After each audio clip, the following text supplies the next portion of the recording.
প্রসেনজিৎকে বললেন, সে যদি সমান হয় বা বিজ্ঞ হয় তখন কি করবেন? কুশলার প্রসেনজিৎ বললেন, না মানত ভগবান, সে ডাকাত, সে দুষ্য, সে কোনোদিন সমান হতে পারবে না, বিজ্ঞ হতে পারবে না।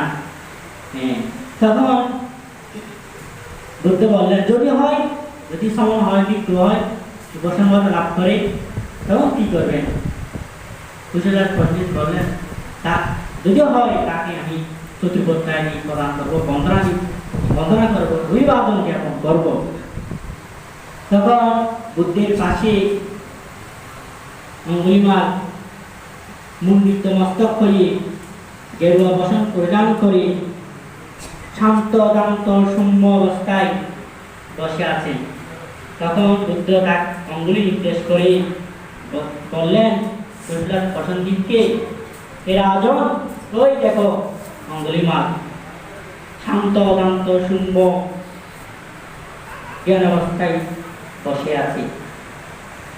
এই দেখে কুশলার প্রসেনজিৎ অবাক হয়ে গেলেন। যে মানুষটিকে দমন করার জন্য আমি সৈন্য পাঠিয়েছিলাম,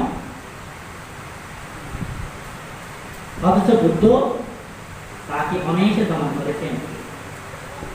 যেমন আমরা যেমন রাস্তাঘাটের মধ্যে বলে থাকি